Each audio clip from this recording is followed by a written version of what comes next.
the attention to you. So you don't have what I feel like now is a key to a lot of these kids, and that's the education part of really learning. But I just feel like social media has really drawn the attention away from school and towards the phone. You're right, and it's actually interesting you bring that up because I was talking to a poet friend of mine, Fuse, on one of the events that we had on Saturday, and he was actually bringing up something similar. He was talking about, and he actually worked for that same company I was talking about, Measurement Incorporated, as a full-time employer. I was just a part-time employer there and like a contract employer. But he was talking about how he has noticed a lot of people, and he's probably in that same age range, maybe a little bit, he's probably like maybe a little bit older than you. He might be 40, 41. I'm in my 50s. But he was talking about how it seems to be that our education and just society in general has gotten away from this analog world to a digital world, which can be a wonderful thing because it's all this technology and everything.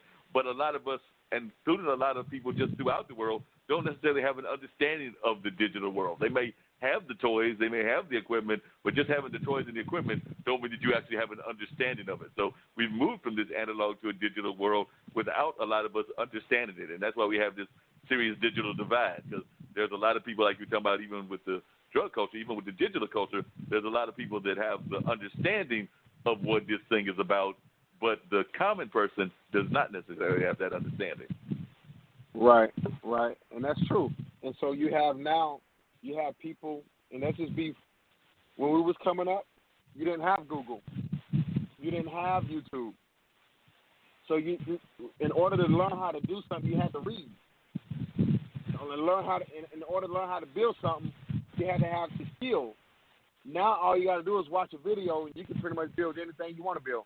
So digital world has taken over, and so you don't have to hide anything no more. All you got to do is hit the speaker on your phone and say what you're looking for, and it'll pop up. Yeah, that's real true. But the other interesting thing that has happened in society, and I'm just curious to hear what your thoughts on this are, is my brother's actually getting a degree in, I think it's education development or something like that. It's definitely one of the education fields and everything. And he's worked with at-risk youth for a number of years. So as I jokingly say, I don't know that he knew what he wanted to be until he realized that he had a gift for talking and inspiring kids and things of that nature. So now he's doing that kind of work and everything. But he sent a video, because one of the things, the conversations he's having on Facebook right now, and I think it's part of his, like, getting his degree and probably part of his paper that he has to write, is this whole concept of us having a misunderstanding of people around us and everything. Like we create a singular story. And I'm thinking that whether it's our story about thinking that everybody that's in the drug world is coming out of one part of society, or in this case, the video that he was sharing was a young lady from Nigeria. And she was talking about how, she grew up writing, and when she was writing based on the books that she read, which were books from England and books from America. So she was like writing about snow. There's hardly no snow in Nigeria. So she was writing about stuff that she didn't necessarily know because she was playing into the stereotypes. She was playing into the stereotypes that society created in what she was reading. And she was even talking about how, she still has to fight against that now because people have these stereotypes about Africa. One, they try to think that it's all one big country when it's actually several countries, or they think that they're all still have that savage mentality and things of that nature, or that all Mexicans are all, trying to come here to and don't want to speak the language and some other stereotypes that exist, or that they want to steal the jobs, even though a lot of times they're working in jobs that we're not even trying to take. Mm-hmm. Well, again, when you look at the average individual from the age of 25 to 40, you're looking at people who are you're either working in a field that you don't want to be in, mm-hmm. or you have accepted the fact of you just being comfortable and just getting by. And so when you have anybody from the age of 25 or under, they are driven on how can I make my next $1,000 quick scheme. it's so crazy. Like I deal with it every day when I'm mentoring, when I'm teaching the program, and it's hard to fight against something that you don't have no control over. I don't have control over social media. I don't have control over the digital world. These are multi-billion-dollar companies that has people who they have people from the age of 19, 25 to 30 who are finding out ways to keep people in their phones. And so it's kind of hard. It's really kind of hard to grasp. But you know, it's I don't even know how to give you an answer to that one. Really, you know, it's tough. It's tough. Yeah, I can definitely see where it would be tough. Now, what are some of the inspirational quotes that you like to share with people? Like you said your book has got these various quotes. So are there quotes from other people, like famous folks, like, you know, Malcolm X, Martin Luther King? Or are there quotes that have come from just like the folks in your neighborhood? Or what are some of the quotes that you like to share? Or are they quotes just that come from your own life? They quotes come from my own life. You know, it's almost like reading the Bible. You can read the Bible from front to back, and every time you read it, you're going to get something different from it.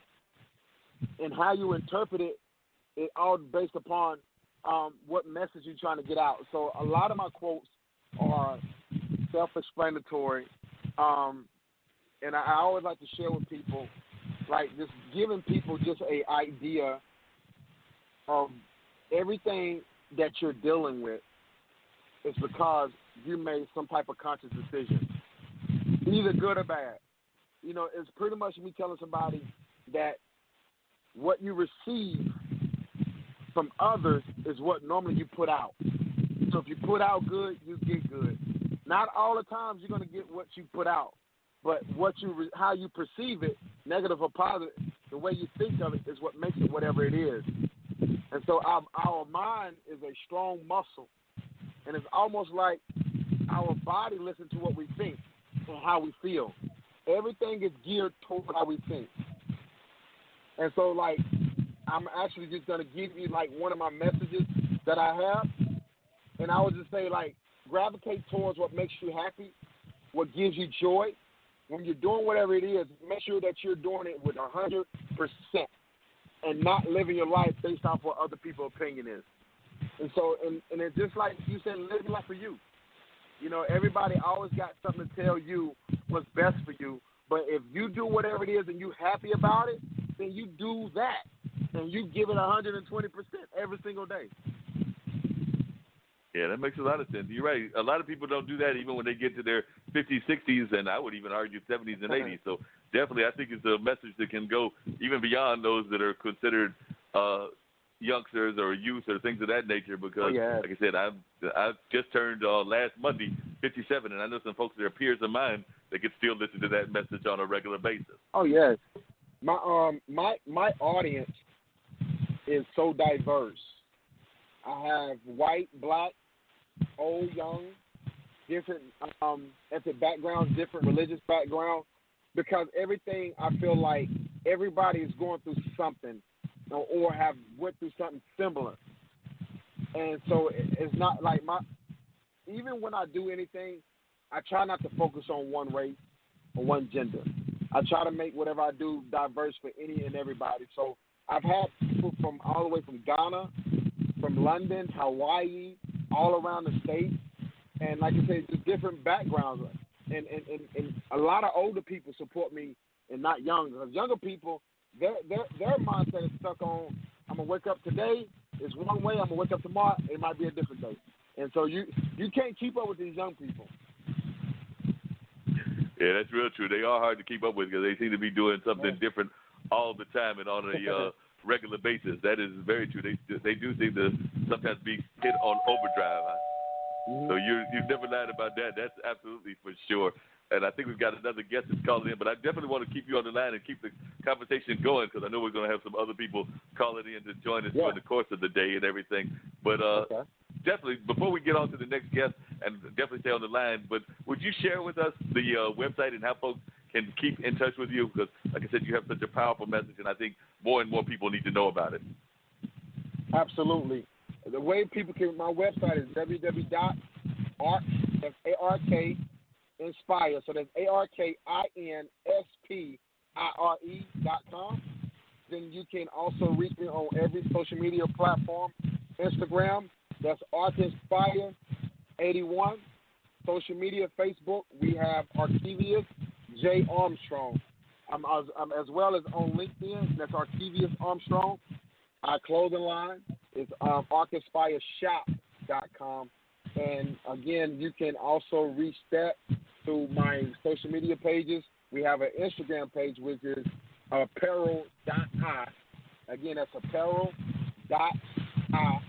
And like I said, if you can't remember anything, if you can just remember my name, just Google me. You know what I mean? All right.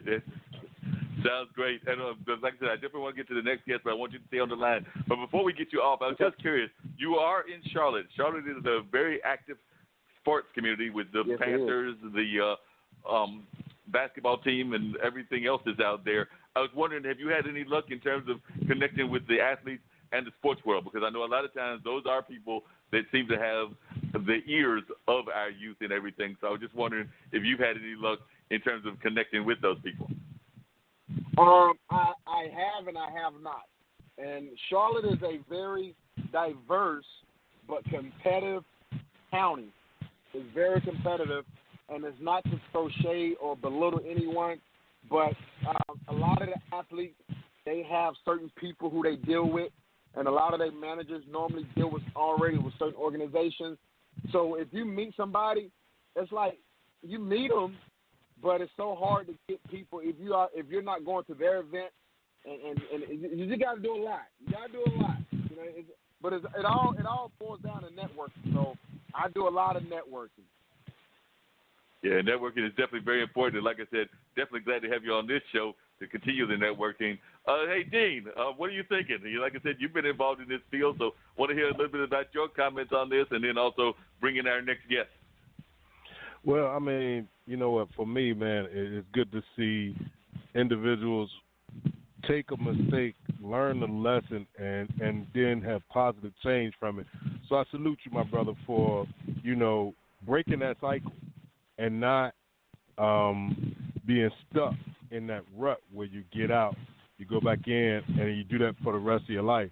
You got to a point where you say, you know what, I got to do something different, and you did. So with that, I salute you, bro. Thank you so much, brother. Appreciate you. No doubt. And next up, we got Marcus Cox coming in. Hey, y'all, it's Straight Talk with Dean and Mark, all right?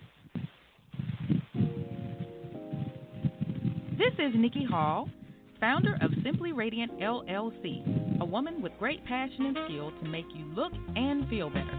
Meet me where you are. Let's take it to another level, a new you. See you soon. Call 919-971-6243. Make your place today.